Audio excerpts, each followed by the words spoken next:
Every morning, before the sun touched the blue water of Soufrière Bay, a man stood alone at the end of the wooden pier. He always wore the same old straw hat, the same faded shirt, and the same calm smile. The people in the village called him the Silent Fisherman. He never spoke to anyone, never argued at the market, never asked for help. He just went out into the sea, threw his net, and came back before sunset with fish so fresh that they looked like silver coins under the light. At first, everyone thought he was just a quiet man who liked the sea more than people. But over the years, something strange began to happen. The children who once waved at him grew into adults, got married, and had children of their own. But the fisherman stayed the same. His face never changed. His beard never grew. His back never bent. His hair, dark and thick, never turned grey.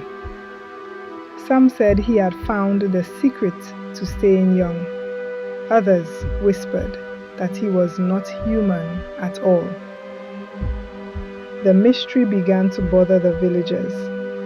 An old woman named Miss Clara remembered seeing him when she was a child, more than 60 years ago. She said he looked exactly the same then as he did now. He doesn't eat, she told the others. He doesn't drink. He just fishes, always at the same spot, always at the same hour. People laughed at first, but inside they felt uneasy.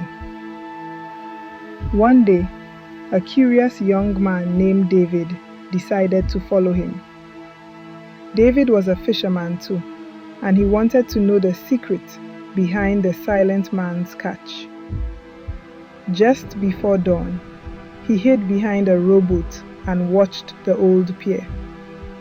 The fisherman came as usual, walking slowly but steadily, carrying a net that seemed far too heavy for one man.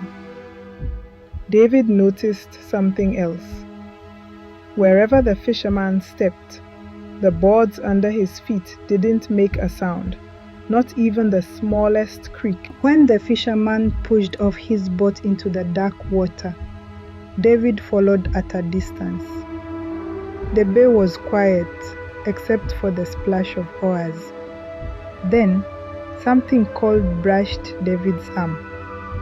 He looked down and saw the water around him ripple in strange circles. Ahead, the silent fisherman stopped rowing. He leaned over the side of his boat, his face lit by the rising moon. David froze when he saw what was in the man's reflection. It wasn't the face of the fisherman. It was a skull, white and hollow, floating on the water's surface. David gasped and almost dropped his oar. The fisherman turned slowly toward him. His eyes were empty, but his voice, soft and calm, broke the silence for the first time. "The sea remembers," he said. "She never forgets her own." Then the fisherman lifted his net. It wasn't filled with fish. It was filled with bones. Small bones, long bones, some wrapped in pieces of seaweed and cloth. David's stomach turned as he realized they were human.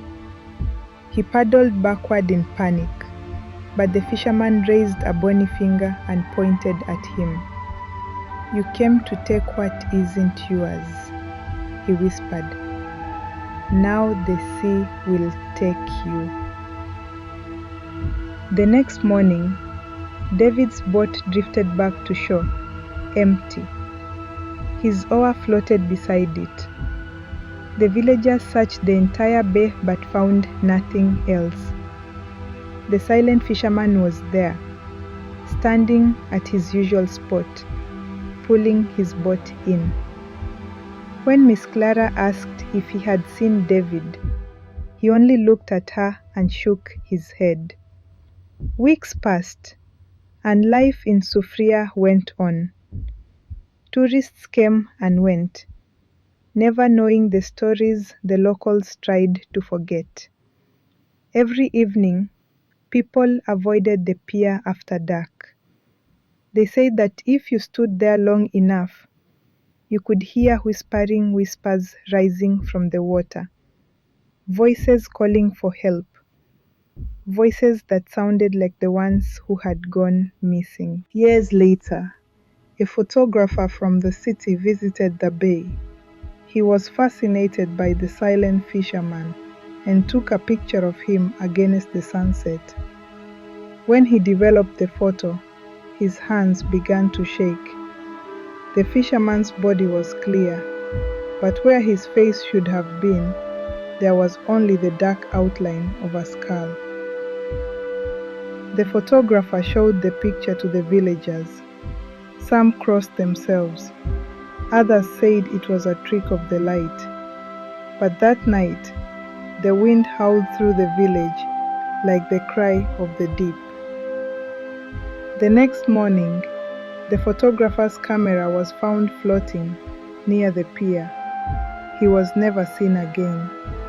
The fisherman, however, was still there, standing in the same place, wearing the same clothes, waiting for the tide.